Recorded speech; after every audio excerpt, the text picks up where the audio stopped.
அமெரிக்காவோட தாக்குதல் ஈரான் மீது. ஈரான் ஏறக்குறைய ஒரு ருத்ர தாண்டவம் ஆடிருச்சு அப்படின்னு தான் சொல்லலாம். இதுல அமெரிக்காவுக்கு ஒண்ணும் பாதிப்பு கிடையாது. நமக்கு பிடிக்குதோ பிடிக்கலையோ எதார்த்தமான உண்மைய பேசி தான் தீரணும். வளைகுடால உள்ள நாடுகள், வளைகுடா, மத்திய கிழக்கு தான் பத்தி எரியுது. காரணம் என்னன்னா, அமெரிக்க மண்ல ஈரான் எந்த தாக்குதலையும் நடத்துவேன் அப்படின்னு எப்பயுமே சொன்னதில்ல. அதனால அது விஷயமே கிடையாது. அத விட்டறலாம்.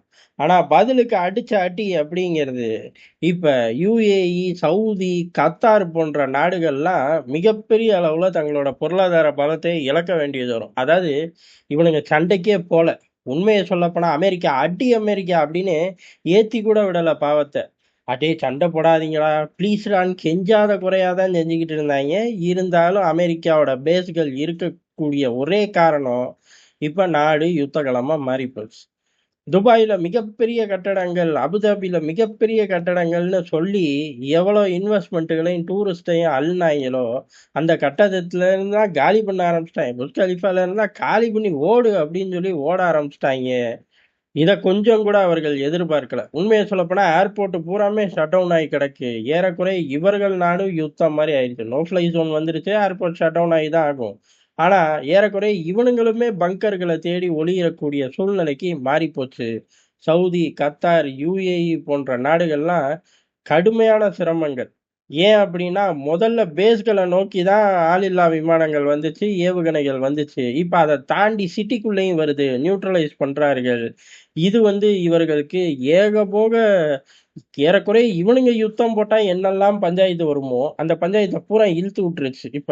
இதுலருந்து இவர்கள் தப்பிக்கிறது கொஞ்சம் கணிசமான நாட்கள் ஆகும். ஏன் அப்படின்னா, யுத்தமே நின்னாலும் சரி, இந்நேரம் லண்டன்ல இருந்து பொட்டிய தூக்கிட்டு வந்தவன் பூரா திருப்பி லண்டனுக்கு போவோமா, வேற நாட்டுக்கு போவோமான்னு யோசிக்க ஆரம்பிச்சிருப்பாய்ங்க.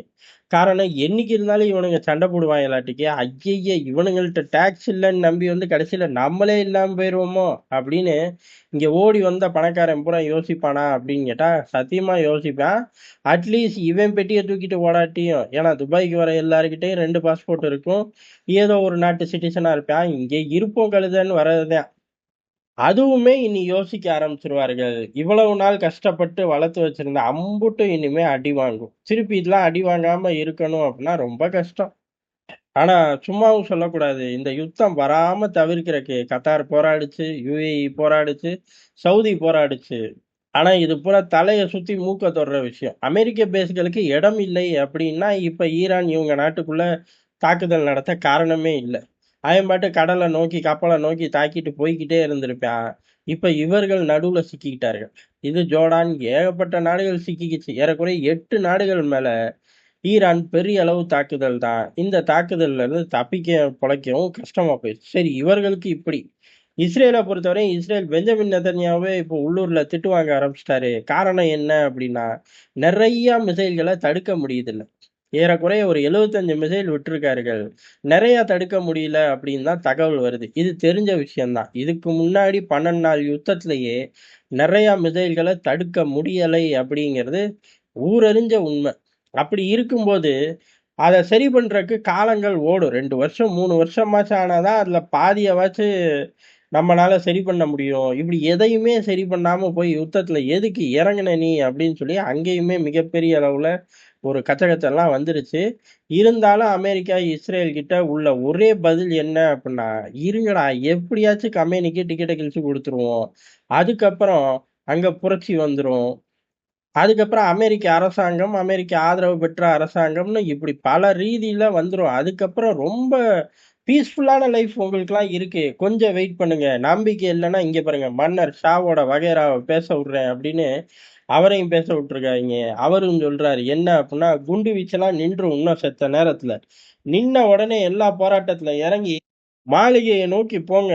அரசாங்கத்த கைப்பற்றுங்க. அரச அமைப்போம் அப்டின்ட்டாரு. அங்க தான் வீடே இல்லையே! கம்பெனி வீடையே இடிச்சு போட்டுட்டாய்ங்க. கம்பெனி ஆஃபீஸையும் இடிச்சு போட்டுட்டாய்ங்க.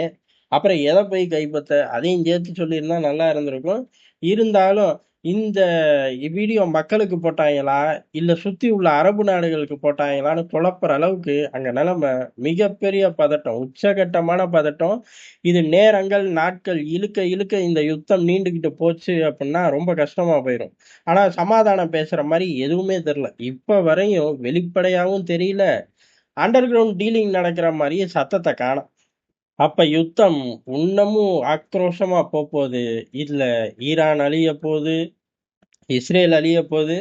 அமெரிக்காவுக்கு ட்ரம்ப் நிர்வாகத்துக்கு மிகப்பெரிய அளவுல கெட்ட பேர் வந்துரும். காரணம் என்னன்னா, நீ ஏகப்பட்ட வீரர்கள போய் பலி குடுத்துட்டு வந்துட்ட. அசட்டுகள தொலைச்சுட்டு வந்துட்டேன்னு சண்டை வரப்போகுது. இதுக்கு நடுவுல இவனுங்க 3 பேராச்சும் அடிதடியில இருக்கக்கூடிய பயப்பிள்ளைங்க. ஏன்டா பக்கத்துல இருந்து வேடிக்கை பார்த்த எங்களுக்குமா? அப்படிங்கிற மாரி கத்தார், சவுதி, யுஏஇ போன்ற நாடுகள் சிக்குறார்கள். இதுல இருந்து எவ்வளவு தூரம் தப்பிப்பார்கள்னு தெரியல. வரும் சில மணி நேரங்கள்ல தப்பிக்கிறதுக்கு வழியும் இருக்கு. இல்ல தப்பிக்கவே முடியாத ரேஞ்சுக்கு இந்த யுத்தங்கள் போகவும் வாய்ப்பு இருக்கு. எதுனாலும் இங்க வந்து நம்ம விரிவா பார்ப்போம்.